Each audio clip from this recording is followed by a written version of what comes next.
Straight ahead on NewsWatch, are Russia and Turkey joining forces? We'll break down why an alliance between the two countries could be bad news for America. Plus, I believe that people think I'm Dion, that I was born in Beverly Hills with a silver spoon in my mouth. I was born to two drug-addicted parents in the South Bronx, and my life was not easy. It was not easy. outnumbered co-host Stacey Dash talks about the tweet that put her on Hollywood's hit list and why so many people are calling her clueless. And heavy metal Mission Field. See how this band leader uses his music to send a message of hope.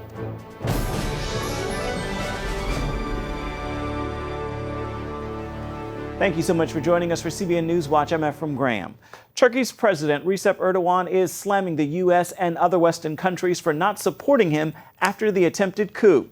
Erdogan's angry remarks come as he makes his historic visit to Russia to repair relations between the countries. As George Thomas reports, some worry a potential Russia-Turkey alliance could spell bad news for the West.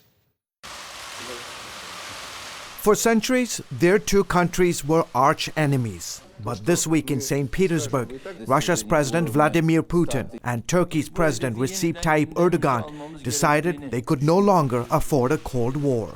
I see this visit as a start of a new era in our bilateral relations. The new beginning has caught some in the capitals of Europe and Washington by surprise. Your visit, despite the very difficult political situation in Turkey, shows that we all want our dialogue to be resumed and our relations to be restored for the sake of the Russian and Turkish people. Both countries tried to forge closer ties in the past, but were undone by the war in Syria. Putin backed Syria's Bashar al-Assad, while Erdogan supported his enemies. They still cannot agree on what to do in Syria. Then last November, Turkey shot down a Russian warplane that it said had violated its airspace on the Syrian border. Putin called Erdogan a backstabber and demanded an apology. Erdogan refused. Putin retaliated by imposing trade sanctions, which cost Turkey billions of dollars. For example, 98% of the Russian tourists has been lost, which was a huge number for the Turkish economy. And also some very important economic projects, such as the Turkish Stream natural gas pipeline or Turkey's first nuclear power plant, they had to be postponed. But the recent failed coup in Turkey appears to have precipitated a reset in relations. Erdogan alarmed the West by arresting nearly 18,000 people on suspicion of trying to overthrow his government. Tens of thousands of others lost their jobs for backing the coup. Some Turks even blamed the U.S. for orchestrating the uprising. Putin, on the other hand, supported Erdogan during the coup, causing strain in relations between U.S. and Russia and U.S. and Turkey. While some worry Russia and Turkey's new friendship could be bad news for the West. If any country gets closer to Russia, it becomes a reason for panic. It is a basis for countermeasures. Others welcome a possible new alliance. The EU and America want to isolate Russia. Turkey is also isolated by some European countries, so improved relations between Russia and Turkey are good for both sides. George Thomas, CBN News. Meanwhile, Turkey's justice minister says the United States could lose its alliance with Turkey if the U.S. refuses to extradite a cleric it blames for the coup in July. Washington has said it sees no evidence the man was behind the coup. The U.S. maintains an air base in Turkey where nuclear missiles are believed to be stored. Hillary Clinton and Donald Trump are both facing some new campaign controversies. Clinton is under fire after the father of the Orlando terrorist was spotted behind Clinton on stage at her campaign rally near Orlando. Omar Mateen murdered 49 people at a gay nightclub in Orlando. The campaign says Mateen's father was not invited, and Donald Trump is under attack for a comment he made while defending gun rights. Trump said if Clinton is elected and stacks the Supreme Court with anti-gun justices, maybe the Second Amendment people could do something about it. Critics accuse Trump of calling for violence. The Trump campaign says he was referring to the powerful clout of the gun lobby. A school district in North Carolina is ordering principals and counselors to use gender-neutral pronouns for their students. With more than 135,000 students, Charlotte-Mecklenburg is the 18th largest school district in the nation. Their recent policy says principals and counselors recommend kids should not be referred to as boys or girls, but scholars and students instead. The policy will also allow students who identify as girls to go on overnight all-girls trips. I actually think that losing gender-specific pronouns actually makes all the students become more like a nebulous group. And so we don't have girls, we don't have boys. They would all be categorized in one group. So I actually think that is not as inclusive. Tammy Fitzgerald from the group North Carolina Values says school is no longer about reading, writing, and arithmetic. It is now about gender fluidity. The family of the 10-year-old boy who died this week while riding the world's tallest water slide wants the world to know their son believed in Jesus Christ. Caleb Schwab was ejected from his seat while riding the Varict at the water park in Kansas City. There is a full investigation to find out why he was thrown from the raft. His parents, Kansas State Representative Scott Schwab and wife Michelle, say they are taking comfort in knowing that Caleb is now with the Lord. They say they know they will see him again one day. The Washington State High School football coach fired last year for praying after games is filing a lawsuit against the Bremerton School District. Coach Joe Kennedy is not asking for monetary damages, but is requesting to be reinstated back into the school. Last October, Kennedy was put on administrative leave for praying in public at the games. Kennedy's attorney says the school district violated his First Amendment rights. The coach says he just wants to get back to doing what he loves most. A Swedish church is planning to use drones to drop small Bibles in Arabic on land controlled by ISIS, according to a recent report from a Swedish website. The Word of Life Church says it hopes to drop thousands of Bibles once the project gets going in a few weeks. The Bibles are the size of pillboxes. The church says it is important to remember that the love of the Christian gospel can reach anyone, even those cut off from the outside world. CBN Superbook is gaining popularity throughout Asia. The animated Bible series recently was presented at a popular Chinese book fair in Hong Kong. Lucille Toulousan has this story. Each year, nearly 1 million people flock to the Hong Kong Book Fair. Here, book lovers eagerly line up to get discounts in the packed convention center. It is also a venue where new products are being promoted, like these DVDs of the animated Bible stories of Superbook. They are now available in the Cantonese and Mandarin languages. Although Superbook only had a short stint on Hong Kong television last year, it has gained fans. CBN Hong Kong General Manager Hoi Yin Lam says some super fans were delighted to see Superbook in the book fair. Because the parent is like very dramatic. He say, "Oh, I find Superbook here." The most important point we sell to the parents or the teacher is that Superbook is good moral education. There seems to be a spiritual magnet in this Superbook booth here in the biggest book fair in Hong Kong. More and more children and their parents are getting attracted to the animated shows. This is an opportunity for Superbook to be more popular and for the children to learn more Bible stories. Hopefully my daughter will go to church, be a Christian too, but I cannot control her. Then I want to let her in the life to see and can have in her mind can have some mindsets for the Bible and the God. School counselor Yuk Chi Fong used Superbook in an academic experiment among her students who lacked motivation and self-confidence. She let her students watch Superbook during lunchtime and page through the discussion guide. One special result is they finish all their assignment. They say they have more confidence and present themselves. Some are students willing to eat their lunch. Fong believes biblical materials like Superbook are packaged in a way that attracts kids and helps them to make positive choices when they grow up. Hong Kong is too much focused on money. The future for most of the parents is looking for when their children grow up. Positive value is very important. I think this animation can help them, show them there's a better value you can look forward to. Lucille Toulousan, CBN News, Hong Kong. Coming up, from clueless to conservative, Stacey Dash opens up about the pivotal moment that changed the course of her life.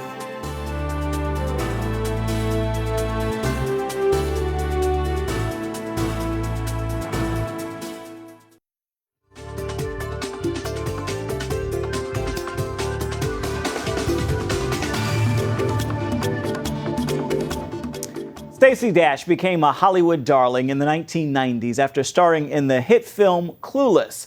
But it all changed in a flash in 2012 with just one tweet when she supported Republican candidate for president, Mitt Romney.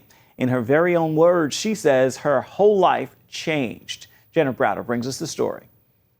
Hang with us. It's a line Stacey Dash knows well, a fan favorite in Clueless. Well, there goes your social life. And now the inspiration behind the title of her new book. Why the title?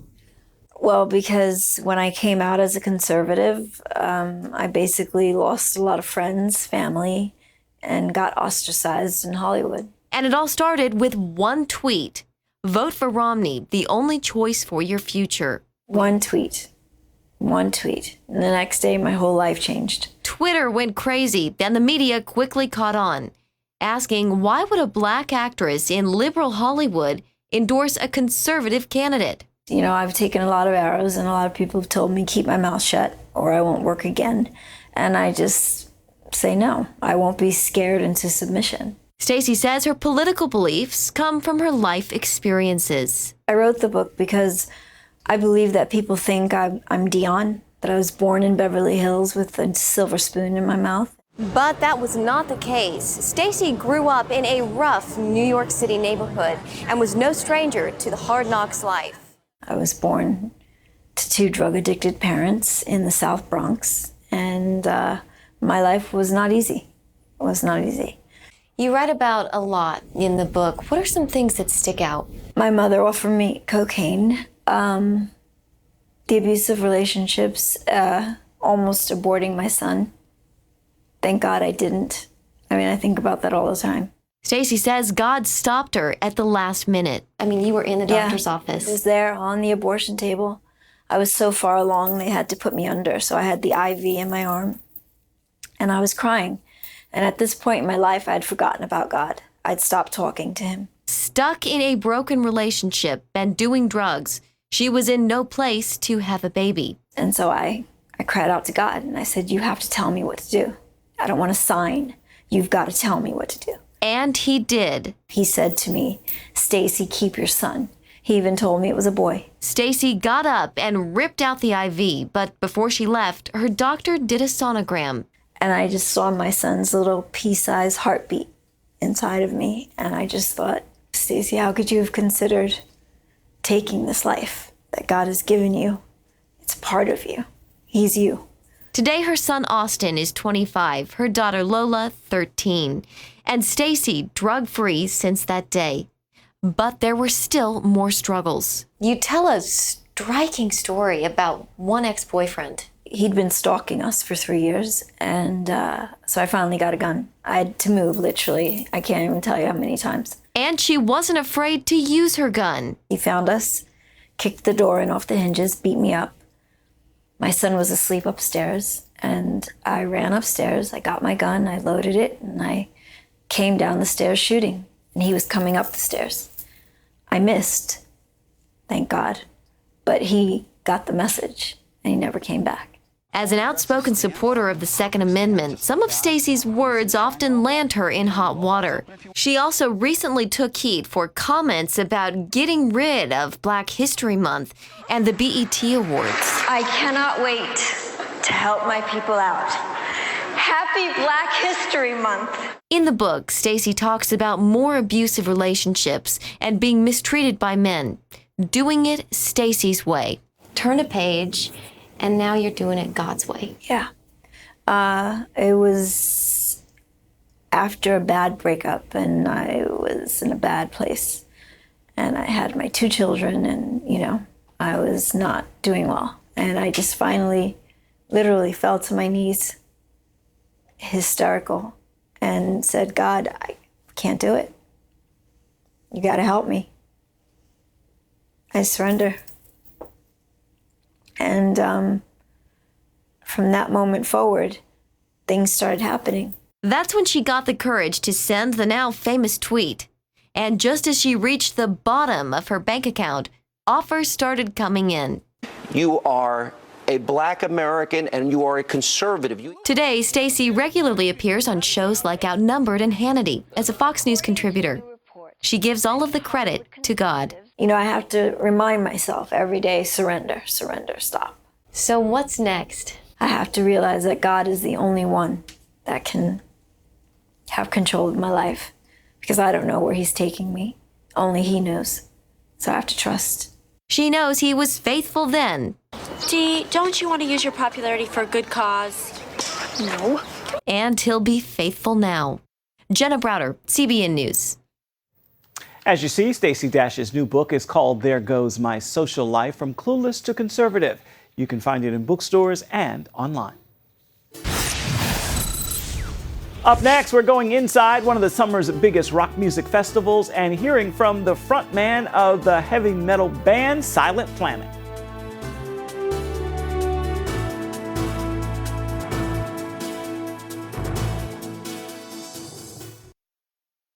The rock band Silent Planet was one of the bands headlining this year's Warped Tour. The music is heavy, it is loud, and the lyrics are filled with the message of Christ. Studio 5 recently caught up with the lead singer who treats these concert venues like his mission field. I feel like I am pretty soft-spoken. My name's Garrett Russell, and I shout words and write things in a band called Silent Planet. Silent Planet is a 5-piece heavy metal band from Los Angeles.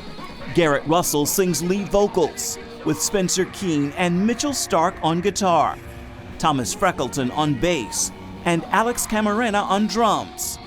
The band's name comes from a C.S. Lewis classic work of fiction called Out of the Silent Planet. We were all a bunch of college nerds when I started this band in 2009, and I was a literature major. And so we thought, you know, we kind of incorporate literature into what we're doing. And we all love C.S. Lewis, and our drummer, that was his favorite book.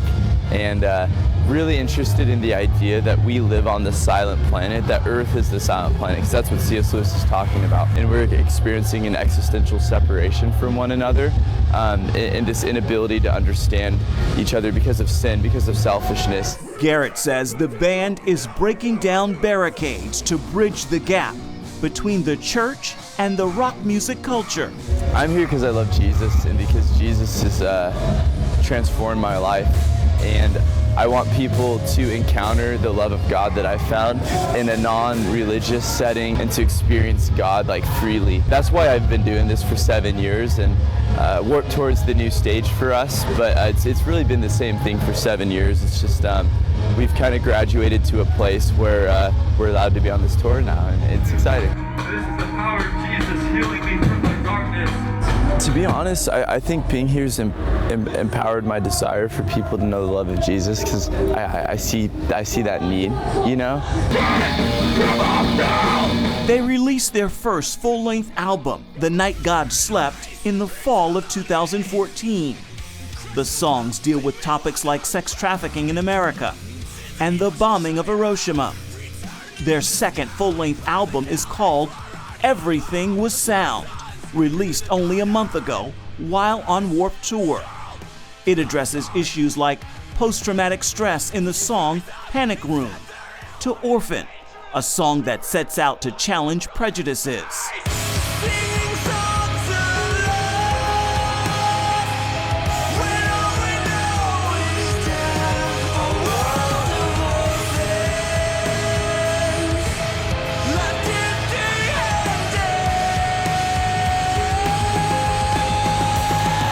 The lyrics have already started to reach people.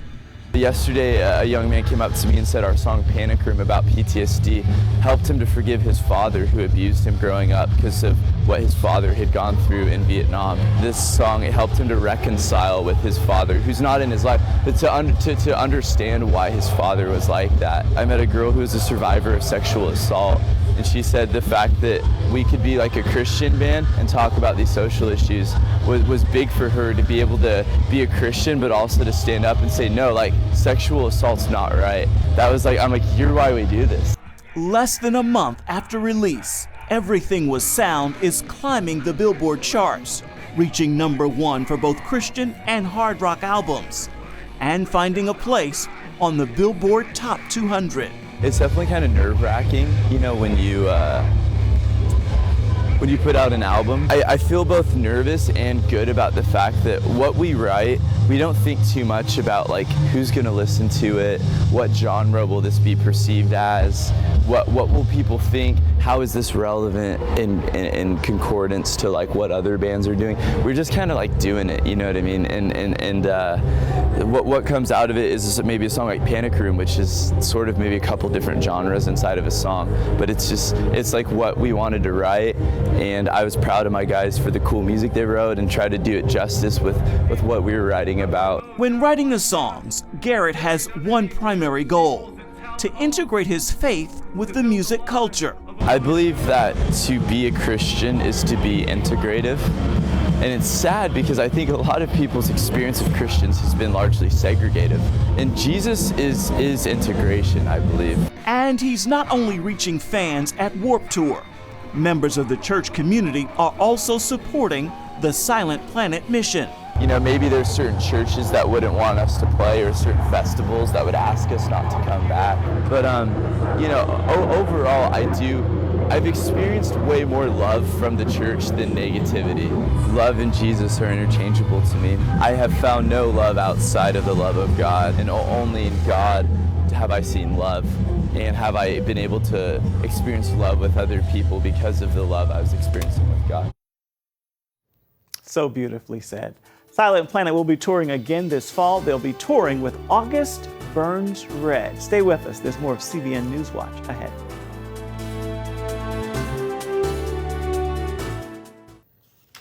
It is time for your Wednesday Word, and here's a thought I'd like for you to consider as you evaluate any uncomfortable situation in your life.